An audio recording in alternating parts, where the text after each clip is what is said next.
तो fifth chapter मैं करने वाला हूँ जिसका नाम है कर्मयोग कृष्ण भावना भावित कर्म। पर फिफ्थ चैप्टर शुरू करने से पहले फोर्थ चैप्टर का लास्ट भगवान ने ये बोला था कि अर्जुन तुम दिव्य ज्ञान लो और युद्ध करो। और अर्जुन दिव्य ज्ञान को क्या समझा? वैसे तो दिव्य ज्ञान भगवान ने क्या बताया था कि मैं सुप्रीम हूँ, मेरी बात मानो और मेरे लिए कर्म करो, ये दिव्य ज्ञान है, दैट्स ऑल। पर अर्जुन को कुछ और ही लगा। अर्जुन कन्फ्यूज़ हो गया कि भगवान कह रहे हैं कि तुम कर्मों का ही परित्याग कर दो। तो यहाँ पर जो फिफ्थ चैप्टर है ये भगवान इसी टॉपिक को लेकर शुरू कर रहे हैं, सांख्य और योग। सांख्य का मतलब है संसार का सारा ज्ञान लेकर, ज्ञान जब बोलोगे तो आपको पता चलेगा कि मैं इस संसार का हिस्सा नहीं हूँ, मैं अलग हूँ। तो फिर वो जो व्यक्ति है जो सांख्य योग की स्टडी करता है वो संन्यास ले लेता है, कर्म नहीं करता और जंगल जाकर अपनी वो मेडिटेशन प्रैक्टिसेस वगैरह वो चीज़ें करता है।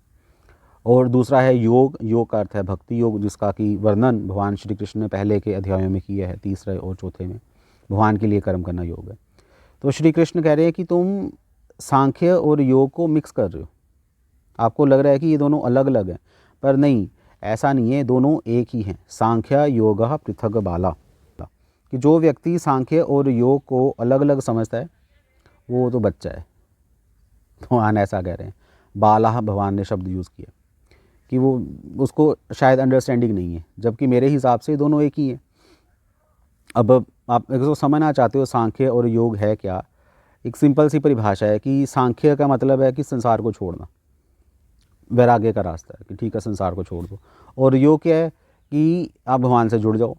तो सांख्य वैराग्य बता रहा है और भक्ति आपको राग सिखा रही है कि एक तरफ छोड़ना है एक तरफ जोड़ना है। तो अगर आप छोड़ोगे इस संसार को तभी तो भगवान को पकड़ोगे। इसलिए कहा जाता है कि सांख्य योग का जो एंड है वो भक्ति योग में होता है। इसलिए दोनों एक ही हैं।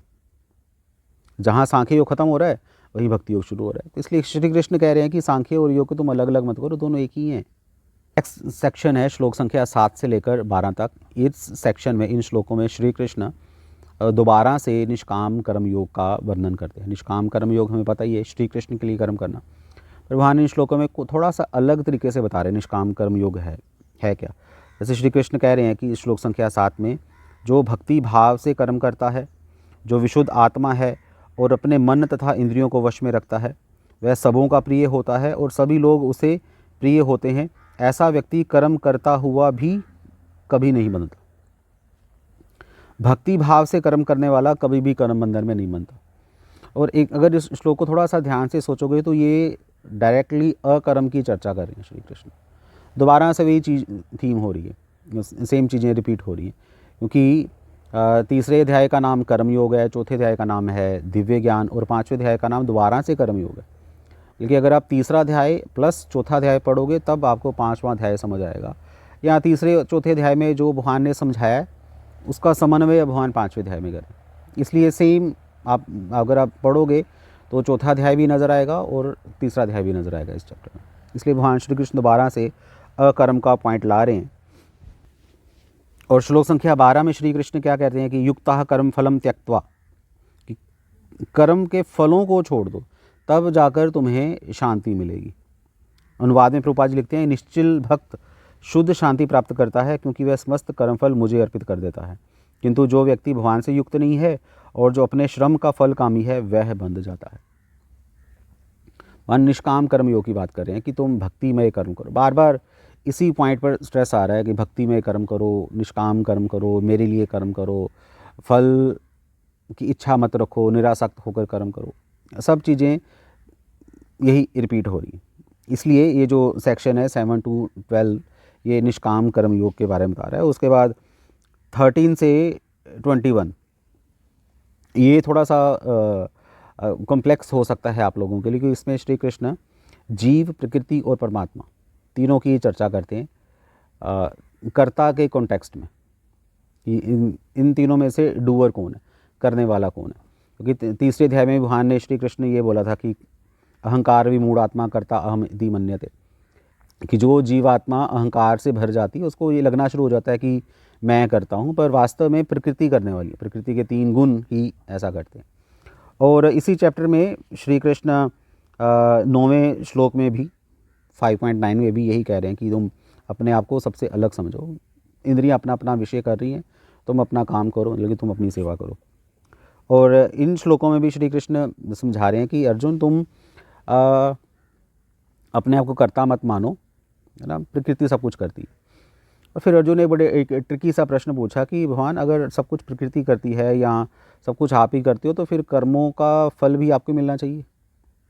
इस संसार के लोगों को फिर पनिशमेंट क्यों मिलती है, लोगों को पापों की सज़ा क्यों मिलती है, जब सब कुछ आप ही करता हो, सब कुछ आप ही करवाने वाले हो। तो भगवान ने बोला कि ऐसा नहीं है, कर्मों का फल तो तुम्हें ही भोगना पड़ेगा।